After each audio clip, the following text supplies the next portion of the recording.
Hello students. In this video we are going to discuss about the classification of risk which was not covered in or the angle and a different angle of classification of risk which was not covered in the previous video, and the concept of the concept of return, and what is the relationship between risk and return. ഇങ്ങനെ മൂന്ന് കുഞ്ഞു കാര്യങ്ങൾ പറയാനാണ് ഞാൻ ഇന്ന് ഈ video ഉള്ളത്.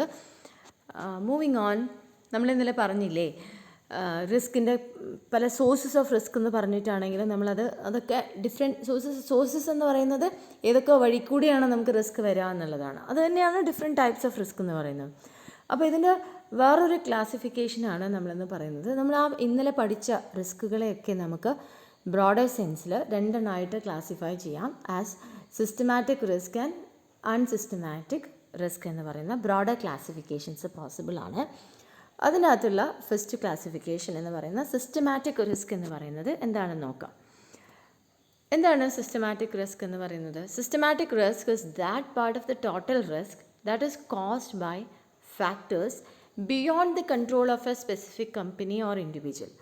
ഒരു സ്ഥാപനത്തിൻ്റെ പരിധിയിൽപ്പെടാത്ത, അവരെത്ര വിചാരിച്ചാലും ആ റിസ്കിനെ നമുക്ക് ഒഴിവാക്കാൻ സാധിക്കില്ല, അങ്ങനെ വരുന്ന റിസ്കിനെയാണ് നമ്മൾ സിസ്റ്റമാറ്റിക് റിസ്ക് പറയുക. അപ്പോൾ അത് ഒരു സ്ഥാപനത്തിന് മാത്രമല്ല, എന്തൊക്കെ ഇൻവെസ്റ്റ്മെൻറ്റ് അവന്യൂസ് അവൈലബിൾ ആണോ ആ ഇൻവെസ്റ്റ്മെൻറ്റ് അവന്യൂസിനെല്ലാം ആ റിസ്ക് ഉണ്ട്.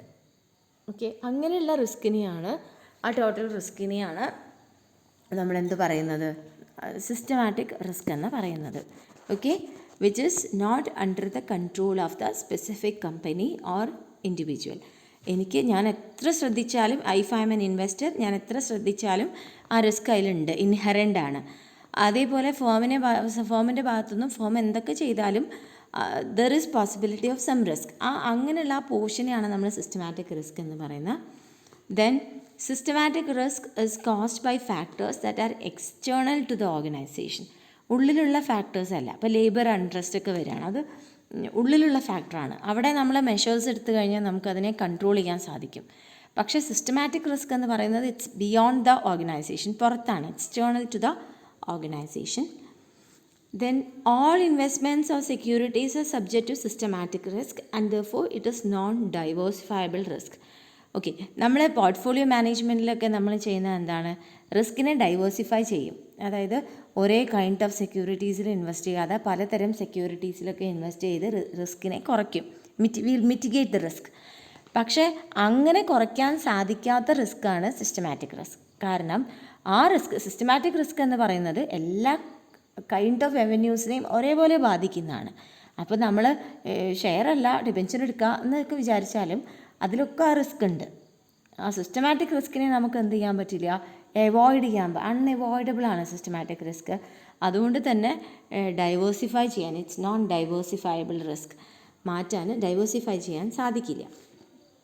ഇതിലെന്തൊക്കെ വരും? അപ്പോൾ നമ്മൾ ഇന്നലെ പഠിച്ച റിസ്കുകളിൽ ഈ ഒരു കാറ്റഗറിയിൽ കൊണ്ടുവരാൻ പറ്റുന്ന റിസ്കുകൾ എന്തൊക്കെയാണോ ഒന്ന് ചിന്തിച്ച് നോക്കിക്കുക. എന്തൊക്കെ റിസ്കിനെ നമുക്ക് ഇതിനകത്ത് കൊണ്ടുവരാൻ പറ്റും? One is market risk. ഓർത്ത് നോക്കൂ, എന്താ മാർക്കറ്റ് റിസ്ക് എന്ന് പറയുന്നത്?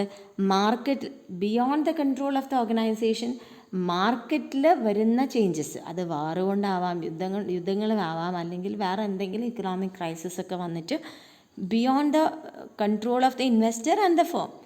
പക്ഷേ മാർക്കറ്റ് പ്രൈസസിൽ ചേഞ്ചസ് വരികയാണെ, അങ്ങനെ വരുന്ന റിസ്കിനെയാണ് നമ്മൾ മാർക്കറ്റ് റിസ്ക് എന്ന് പറയുക. അപ്പോൾ അതെന്താണ്? ഒഴിവാക്കാൻ പറ്റാത്ത ഒരു റിസ്ക്കാണ്. അത് സിസ്റ്റമാറ്റിക് റിസ്കിൻ്റെ ഭാഗമാണ്. പിന്നെ ഓർത്ത് നോക്കൂ, then we have interest rate risk. Interest rate റിസ്ക്കും അതേപോലെയാണ്. നമുക്ക് പ്രെഡിക്റ്റ് ചെയ്യാൻ പറ്റുമോ ഇൻട്രസ്റ്റ് റേറ്റിൽ എപ്പോഴാണ് ചേഞ്ചസ് വരിക എന്നുള്ളത്? You cannot predict. അപ്പോൾ ഓവറോൾ കണ്ടീഷൻസിൻ്റെ ഭാഗമായിട്ട് ഇൻട്രസ്റ്റ് റേറ്റിൽ എപ്പോൾ വേണമെങ്കിലും ഇൻഫ്ലേഷണറി പ്രഷേഴ്സൊക്കെ എപ്പോഴാണ് വരിക നമുക്ക് പറയാൻ പറ്റില്ല. അപ്പോൾ അതിൻ്റെ ഭാഗമായിട്ട് ഇൻട്രസ്റ്റ് റേറ്റിൻ്റെ അകത്ത് റിസ്ക് വരും, ചേഞ്ചസ് വരും. That will cause risk. അവിടെയും ഇൻവെസ്റ്ററും കമ്പനിയും അതിനകത്ത് ഉത്തരവാദികളല്ല, അല്ലെങ്കിൽ അവർക്ക് അതിനെ ഒരു വിധത്തിലും അവോയ്ഡ് ചെയ്യാൻ സാധിക്കില്ല.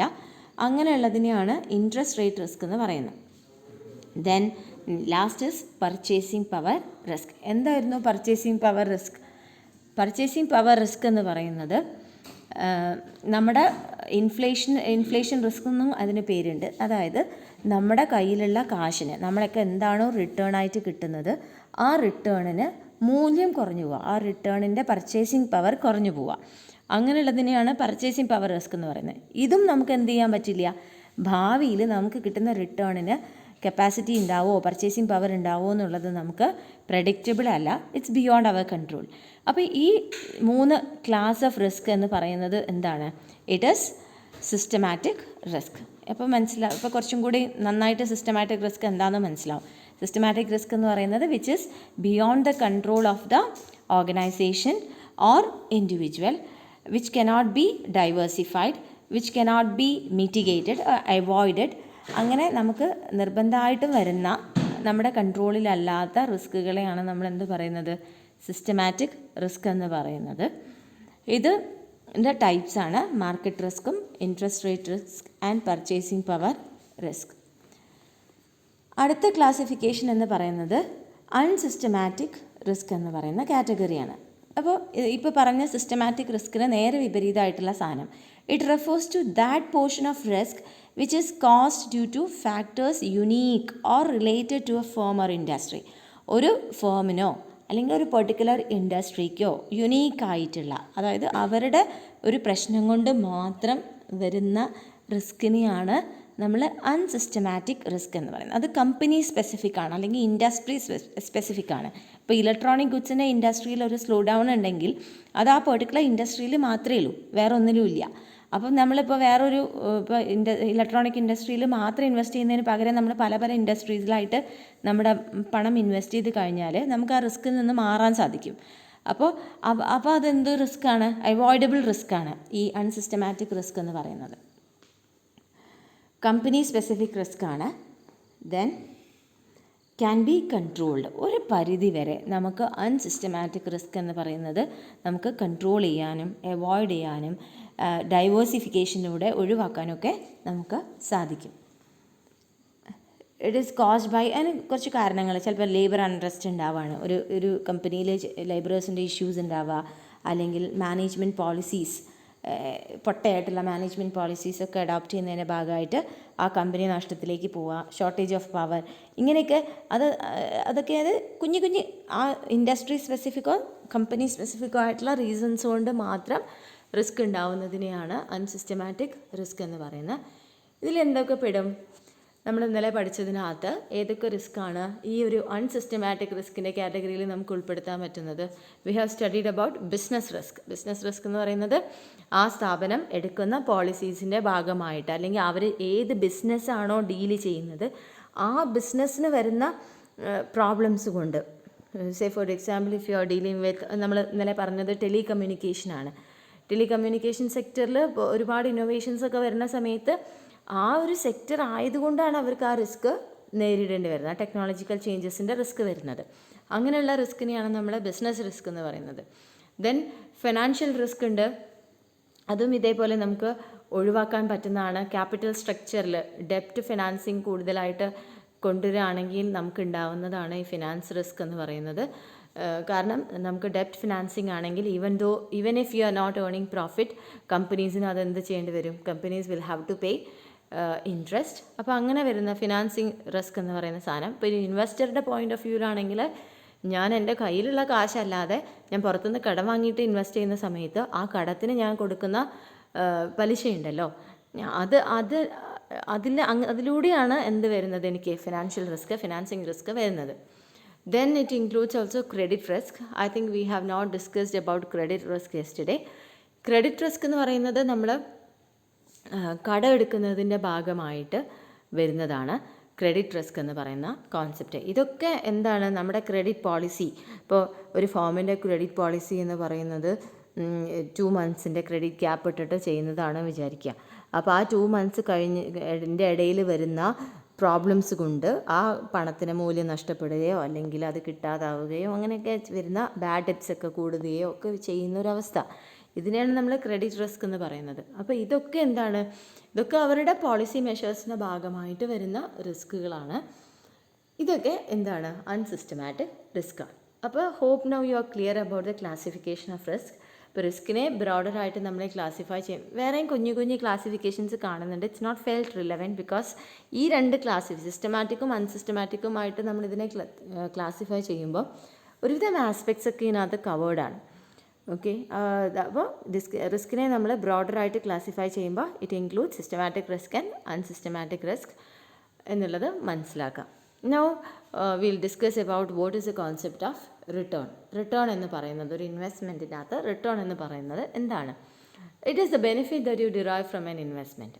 ഒബ്വിയസ്ലി റിട്ടേൺ എന്ന് പറയുന്നത് നമ്മൾ ഇൻവെസ്റ്റ്മെൻറ്റിൽ നിന്നും എന്താണോ നമ്മൾ തിരിച്ച് പ്രതീക്ഷിക്കുന്നത് അതിനെയാണ്. Return can be in the form of income, capital appreciation or A positive hedge against inflation. ഇതൊക്കെ റിട്ടേൺ ആയിട്ട് വരാം. എന്തൊക്കെയാണ്? നമുക്ക് വരുമാനം ഉണ്ടാവുകയാണ്, if you are getting dividend, if you are getting interest, ഇതൊക്കെ നിങ്ങളുടെ ഇൻകമാണ്. അതെന്താണ്? റിട്ടേൺ ആണ്. പിന്നെ ഉണ്ടാകുന്നത് എന്താ? Capital appreciation. അപ്പോൾ റിയൽ എസ്റ്റേറ്റ് ഒക്കെയാണ്, നിങ്ങളൊരു വീട് വാങ്ങിച്ചിട്ടു, അതിനകത്തുനിന്ന് നിങ്ങൾക്ക് ഇൻകം ഒന്നും ഡിറൈവ് ചെയ്യുന്നില്ല. If you are not giving it on rent, നിങ്ങൾക്ക് ഇൻകം കിട്ടുന്നില്ല. പക്ഷേ നിങ്ങളൊരു 5 വർഷം കഴിഞ്ഞിട്ട് അത് സെൽ ഓഫ് ചെയ്യുന്ന സമയത്ത് there is capital appreciation, the value of the property increases. അങ്ങനെ വരുന്നതിനെയാണ് അത് capital appreciation. That is also kind of return. പിന്നെ പോസിറ്റീവ് ഹെഡ്ജ് അഗെയിൻസ്റ്റ് ഇൻഫ്ലേഷൻ. ഇപ്പോൾ ചില ഇൻവെസ്റ്റ്മെൻറ്റ്സ് നമുക്ക് എന്ത് ചെയ്യുന്നുണ്ട്? ഇൻഫ്ലേഷണറി പ്രഷേഴ്സിൽ നിന്ന് നമുക്ക് ഒരു ഹെഡ്ജിങ് പറയുന്നത് മിറ്റിഗേഷൻ ഓഫ് റിസ്ക് ആണ്, ഒഴിവാക്കാനുള്ള തന്ത്രങ്ങൾ. അതിനെയാണ് ഹെഡ്ജിങ് എന്ന് പറയുന്നത്. അപ്പോൾ അതിനൊരു പോസിറ്റീവ് ഹെഡ്ജ്, ഒരു കവർ ആയിട്ട് നിൽക്കുകയാണ് ഇൻഫ്ലേഷണറി റിസ്കിൽ നിന്നും ഒഴിവാക്കാനുള്ള. അങ്ങനെ കവറായിട്ട് നിൽക്കുകയാണെങ്കിൽ അതും നിങ്ങളുടെ റിട്ടേൺ ആണ്. Then return must refer to a particular period of time. റിട്ടേണിനെ നമ്മൾ എപ്പോഴും പറയുമ്പം എന്ന് കിട്ടും, എപ്പോഴേക്കാണ്, എത്ര കാലത്തിനുള്ളിൽ എന്നുള്ളതൊരു ഇമ്പോർട്ടൻറ്റ് ഫാക്ടറാണ്. ചുമ്മാ വേഗമായിട്ട് നിങ്ങൾ ഇത്ര ഇൻവെസ്റ്റ് ചെയ്യും, U will get this much amount. ഏത് കാലം? ആ കാലം, ആ പീരീഡ് എന്ന് പറയുന്നത് ഇമ്പോർട്ടൻ്റ് ആണ്. ദെൻ ടോട്ടൽ റിട്ടേൺ കാണാനുള്ളൊരു ഫോർമുലയാണ്. Total return is equal to income received plus price changes divided by purchase price of asset. നിങ്ങൾക്ക് എന്തൊക്കെ വരുമാനം അതിനകത്ത് നിന്ന് കിട്ടുന്നുണ്ട്, അതിൻ്റെ പ്രിൻസിപ്പളിൻ്റെ പ്രൈസ് ചേഞ്ചസ് എന്തൊക്കെയാണ്, അത് രണ്ടും ആഡ് ചെയ്തിട്ട് നിങ്ങൾ എത്ര കാശിനാണോ അത് വാങ്ങിച്ചത് അതുകൊണ്ട് ഡിവൈഡ് ചെയ്താൽ you will get what is a return on that particular investment. Hope the concept of return is clear now. ഇനി നമ്മൾ ഒരു റിസ്ക്കും എക്സ്പെക്റ്റഡ് റിട്ടേണും തമ്മിലുള്ളൊരു റിലേഷൻഷിപ്പിനെയാണ് നോക്കുന്നത്. ഒരു ഗ്രാഫിൻ്റെ സഹായത്തോടെ എക്സ്പ്ലെയിൻ ചെയ്യാണ്. നമ്മൾ നമ്മുടെ വൈ ആക്സിസിൽ റിട്ടേൺ എടുക്കുന്നു, എക്സ് ആക്സിസിൽ റിസ്ക് എടുക്കുന്നു. ദെൻ നമ്മളൊരു ഇൻവെസ്റ്റ്മെൻ്റ് ആണ്, ഒരു ഇൻവെസ്റ്റ്മെൻറ്റ് റവന്യൂ ആണ്, അതിനകത്ത് അതിൻ്റെ എക്സ്പെക്റ്റഡ് ആയിട്ടുള്ള റിട്ടേണിനെയാണ് നമ്മൾ കാണിക്കുന്നത്. ഇപ്പോൾ ഈ the slope of the return curve, ഈ റിട്ടേൺ കർവിനെ നമ്മൾ അനലൈസ് ചെയ്യുകയാണെങ്കിൽ നമുക്ക് മനസ്സിലാവും. ഇപ്പോൾ R എന്ന് പറയുന്ന പോയിന്റിൽ ദ റിട്ടേൺ അതൊരു മിനിമം റിട്ടേൺ ആണ്, വേർ ദ റിസ്ക് 0. ഇപ്പോൾ നമ്മൾ ഗവൺമെൻറ് സെക്യൂരിറ്റീസൊക്കെ നമ്മൾ ഇൻവെസ്റ്റ് ചെയ്യണം, നമുക്കൊരു ഫിക്സഡ് റേറ്റ്, അത് കുറവ് റിട്ടേൺ ആണ് കിട്ടുക, പക്ഷേ there is no risk involve. Gilt edged securities എന്ന് പറയും നമ്മളതിന്. അത് എന്താ മോനെ നല്ല സോഫ്റ്റനാണ്, നമുക്കൊരിക്കലും വിഷമങ്ങൾ ഉണ്ടാവില്ല, റിസ്ക് ഉണ്ടാവില്ല. അതാണ് ഈ R എന്ന പോയിന്റ് ഇൻഡിക്കേറ്റ് ചെയ്യുന്നത്, the return that you derive at 0 risk. പിന്നെ ഈ റിട്ടേൺ കൂടുന്നതിനനുസരിച്ച്, ഇപ്പോൾ ഏതൊരു പോയിന്റ് നിങ്ങൾ റിട്ടേണിൽ എടുത്തു കഴിഞ്ഞാലും ആ റിട്ടേൺ കൂടുന്നതിനനുസരിച്ച് ദ റിസ്ക് ഓൾസോ ഇൻക്രീസസ്. അപ്പോൾ റിസ്ക്കും റിട്ടേണും തമ്മിൽ നമുക്കൊരു ലീനിയർ റിലേഷൻഷിപ്പാണ് റിസ്ക്കും റിട്ടേണും തമ്മിലുള്ളത്. When risk increases the return also increases, and when return decreases, അപ്പോൾ കുറഞ്ഞ റിട്ടേൺ ആണെങ്കിൽ നമുക്ക് കുറഞ്ഞ റിസ്ക് മാത്രമേ ഉണ്ടാവുള്ളൂ. This is the relationship between risk and expected return. Hope you are able to understand all these things what were discussed in this video. Tomorrow we'll have a video about measurement of risk. Thank you.